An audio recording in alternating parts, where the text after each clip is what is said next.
আসসালামু আলাইকুম রহমতুল্লাহ। প্রিয় দিনী ভাই বোনেরা, আজকাল আমরা দুনিয়ার মায়ায় পড়ে এতটাই উদাসীন হয়ে গেছি, কবর যে আমাদের আসল স্থান, কবর যে আমাদের একটা ভয়াবহ আতঙ্কের জায়গা, সেই ব্যাপারে আমরা ভুলেই গেছি।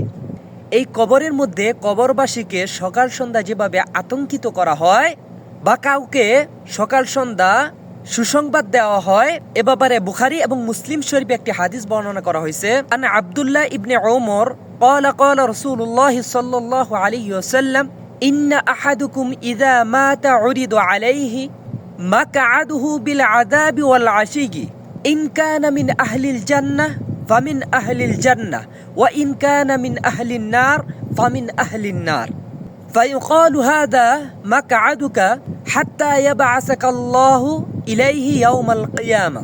অর্থাৎ হযরত আব্দুল্লাহ ইবনে ওমর রাদিয়াল্লাহু তাআলা আনহু বলেন, হুজুর পাক সাল্লাল্লাহু আলাইহি সাল্লাম বলেছেন, যখন মৃত ব্যক্তিকে কবরে রাখা হয় তখন ওই মৃত ব্যক্তির সামনে তার স্থায়ী ঠিকানাটা তার সামনে তুলে ধরা হয়। সে যদি জান্নাতি হয় তাহলে সকাল সন্ধ্যা তার সামনে এই জান্নাতরা পেশ করা হয় এবং বলা হয় এটাই তোমার আসল স্থান। এবং সে যদি মুশরিক হয় তাহলে তার সামনে সকাল সন্ধ্যা তার স্থায়ী স্থানটি জাহান্নামটা সকাল সন্ধ্যা তুলে ধরা হয় এবং তাকে আতঙ্কিত করা হয় এবং তাকে বলা হয় এটাই তোমার আসল স্থান, আর কিয়ামতের দিন আল্লাহ তাআলা তোমাকে এই স্থানে পাঠাবেন।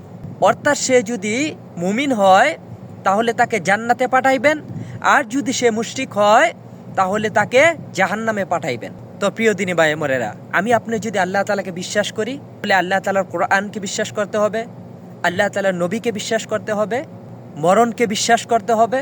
আর যদি আমরা মরণকে বিশ্বাস করি তাহলে অবশ্যই কবরকে বিশ্বাস করতে হবে, কবরের আযাবকে বিশ্বাস করতে হবে, জান্নাত জাহান্নামকে বিশ্বাস করতে হবে। প্রিয় দিনী ভাই বোনেরা, আসেন আমরা সবাই এই দুনিয়ার মায়া থেকে কিছু মায়া ত্যাগ করি, সেই মায়াটা আখিরাতের দিকে আমরা কাজে লাগাই।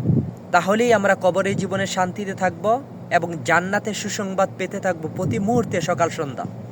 আর যদি দুনিয়ার মায়ের মধ্যেই আবদ্ধ হয়ে থাকি তাহলে কবরের পর থেকে আমাদের এই যে আতঙ্কিত জীবন শুরু হবে কিয়ামত পর্যন্ত, এবং কিয়ামতের পরে আল্লাহ তাআলা আমাদেরকে এই জাহান্নামে প্রবেশ করাইবেন।